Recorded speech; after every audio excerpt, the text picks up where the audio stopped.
बच्चा का पैर उल्टा क्यों था और उल्टा क्यों चलता था? छोटी सी लड़की बंद क्लासरूम के अंदर क्या करती थी? पायल की आवाज बार बार छोटी सी बच्ची को क्यों सुनाई देता था? छोटा सा बच्चा रात में अकेले में किससे बात करता था? रूम के अंदर ये परछाई बच्चे को क्यों दिखाई देता था? सन 1998 MP छोटा सा गांव जिसका नाम था नेगुआ गांव, और ये गांव बहुत ही छोटा था जो जंगल के बीच में बना था। मुश्किल से उस गांव के अंदर 20 से 25 लोग रहते थे और ये गांव पूरा जंगल से भर चुका था। रात के समय ऐसा लगता था कि उस जंगल के अंदर कोई गांव नहीं है, पूरा जंगल है। उस गांव को भूतिया गांव के नाम से जाना जाता है जिसका नाम है नेगुआ गांव। उस गांव के अंदर एक छोटी सी बच्ची थी जो अपने परिवार के साथ रहती थी। बच्चा का उम्र 7 साल का था। गांव के अंदर एक छोटा सा स्कूल था जहां सभी लोग पढ़ने के लिए जाते थे, लेकिन अभी ये स्कूल नहीं है। क्लास के अंदर 8 से 10 बच्चे थे जो छोटे छोटे थे।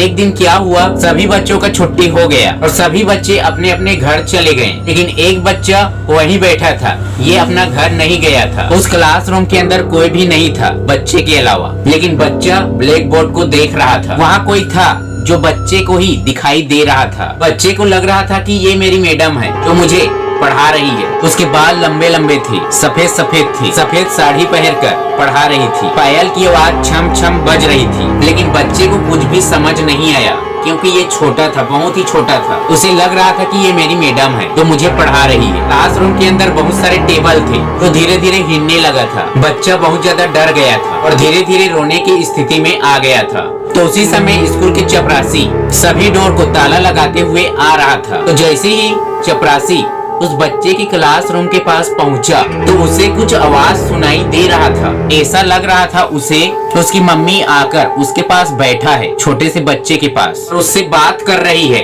अपने घर ले जाने के लिए। बच्चे को बोल रही थी ये औरत, चल बेटा हम लोग घर जाएंगे, घर जाने का समय हो गया, स्कूल का टाइम हो गया है, सभी बच्चे चले गए हैं, चल मैं तुझे तुम्हारे घर छोड़ दूंगा। ऐसा आवाज चपरासी ने सुन लिया। उसी समय चपरासी डर गया और सोचने लगा, अरे सभी बच्चों का तो छुट्टी हो गया है, कौन है क्लासरूम के अंदर? अपने पैर को धीरे ऐसे करते करते क्लासरूम के अंदर गया, डोर को हल्के से ओपन किया और ऐसे झांक के देखा तो अकेला बच्चा उस टेबल के ऊपर बैठा था। तो चपरासी उस बच्चे को बोलता है, बेटा तुम्हारा तो छुट्टी हो गया है, तुम क्लासरूम के अंदर क्यों बैठी हो? बच्चे ने बताया, मैडम सामने खड़ी है, मुझे पढ़ा रही है, अभी मेरे पास आकर बैठी थी और मेरे से बात भी किया है, पढ़ाने के बाद मुझे घर छोड़ने जाएगी। सच में चपरासी का हालत खराब हो गया और साथ में मेरा भी हो गया, क्योंकि स्टोरी में क्रिएट किया हूँ और बताने में मेरा हालत खराब हो गया। सोचो चपरासी का क्या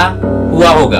अगर आपको नेक्स्ट पार्ट चाहिए तो कमेंट कर सकते हो, क्योंकि ये बहुत ज्यादा डार्क स्टोरी है।